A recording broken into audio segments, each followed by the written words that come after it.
Con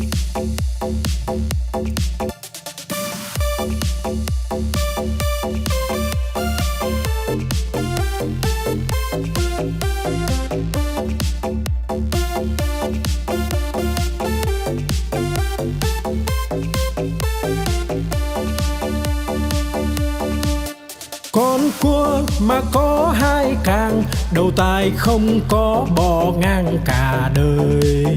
Con cá mà có cái đuôi, hai vây ve vầy nó bơi rất tài.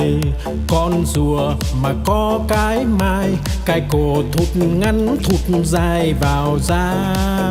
Con voi mà có hai ngà, cái vòi nó cuốn đồ nhà đồ cây.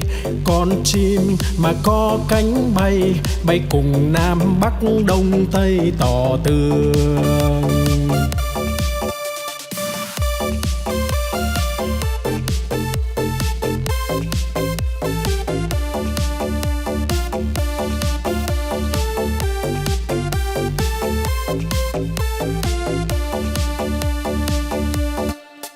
Con cua mà có hai càng, đầu tai không có bò ngang cả đời.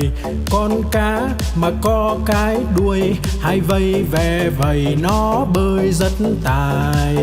Con rùa mà có cái mai, cái cổ thụt ngắn thụt dài vào da. Con voi mà có hai ngà, cái vòi nó cuốn đồ nhà đồ cây. Con chim mà có cánh bay, bay cùng Nam Bắc Đông Tây tỏ tường.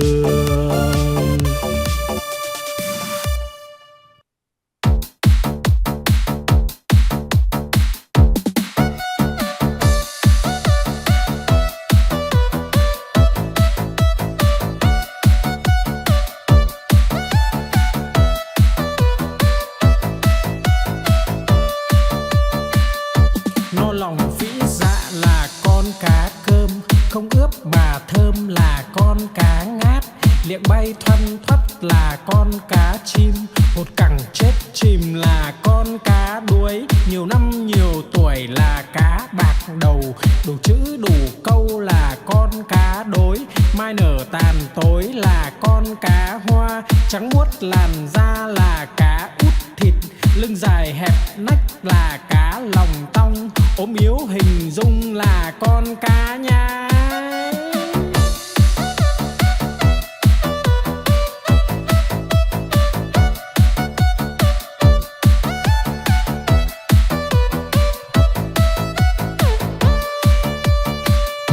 No lòng vĩ dạ là con cá cơm, không ướp mà thơm là con cá ngát. Liệng bay thoăn thoắt là con cá chim, một cẳng chết chìm là con cá đuối. Nhiều năm nhiều tuổi là cá bạc đầu, đủ chữ đủ câu là con cá đối. Mai nở tàn tối là con cá hoa, trắng muốt làn da là cá út thịt. Lưng dài hẹp nách là cá lòng tong, ốm yếu hình dung là con cá nhái.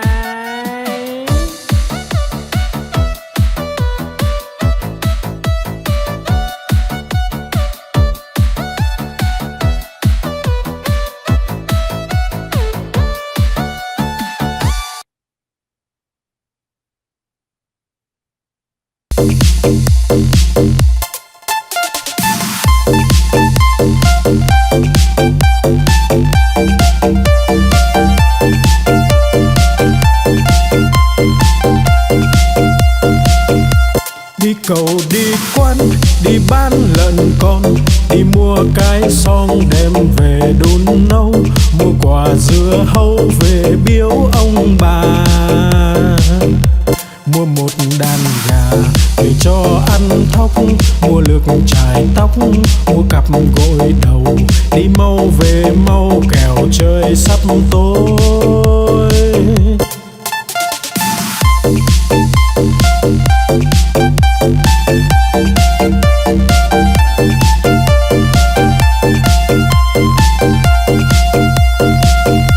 Đi cầu đi quán, đi bán lợn con, đi mua cái xong đem về đun nấu. Mua quả dưa hấu về biếu ông bà. Mua một đàn gà về cho ăn thóc, mua lược chải tóc, mua cặp gội đầu. Đi mau về mau kẻo trời sắp tối.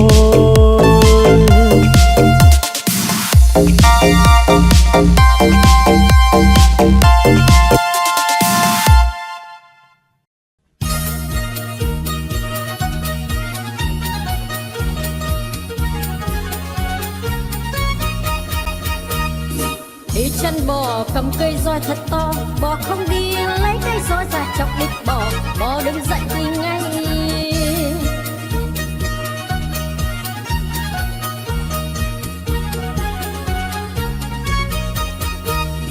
Đi chân bò cầm cây roi thật to, bò không đi lấy cây roi ra chọc đít bò, bò đứng dậy đi ngay.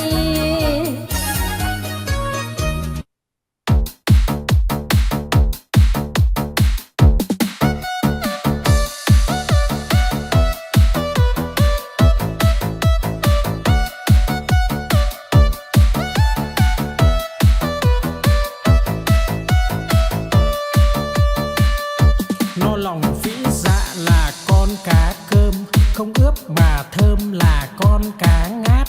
Liệng bay thoăn thoắt là con cá chim, một cẳng chết chìm là con cá đuối. Nhiều năm nhiều tuổi là cá bạc đầu, đủ chữ đủ câu là con cá đối.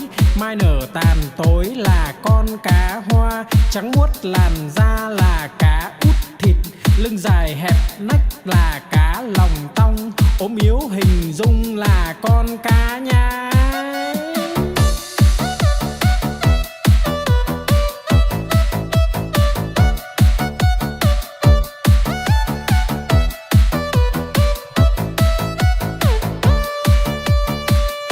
No lòng phĩ dạ là con cá cơm, không ướp mà thơm là con cá ngát.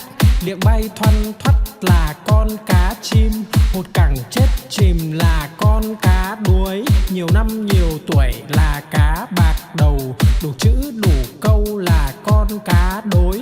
Mai nở tàn tối là con cá hoa, trắng muốt làn da là cá út thịt. Lưng dài hẹp nách là cá lòng tong, ốm yếu hình dung là con cá nhái.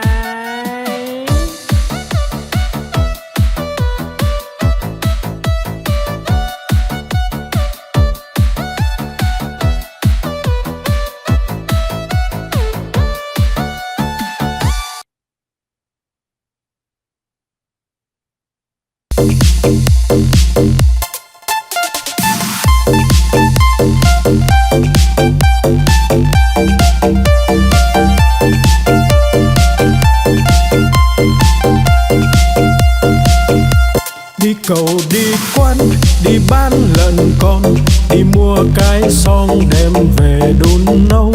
Mua quả dưa hấu về biếu ông bà. Mua một đàn gà về cho ăn thóc, mua lược chải tóc, mua cặp gội đầu. Đi mau về mau kẻo trời sắp tối.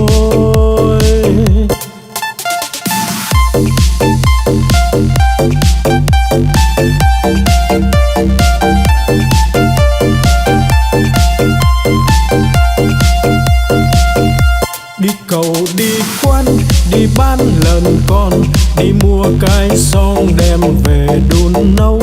Mua quả dưa hấu về biếu ông bà. Mua một đàn gà về cho ăn thóc, mua lược chải tóc, mua cặp gội đầu. Đi mau về mau kẻo trời sắp tối.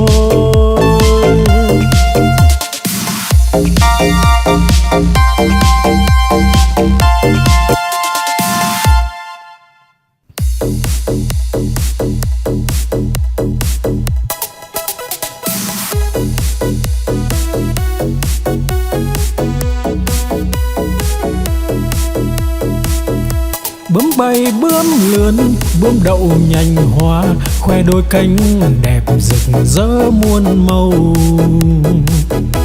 Bướm bay bướm lượn, bướm đón mùa xuân, vàng xanh đỏ tím. Bướm chơi.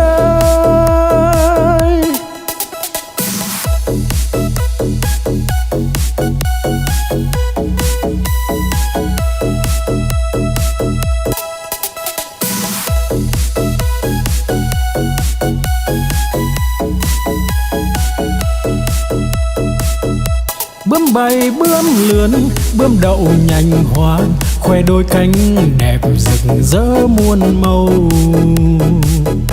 Bướm bay bướm lướn, bướm đón mùa xuân, vàng xanh đỏ tím. Bướm bay rợp trời.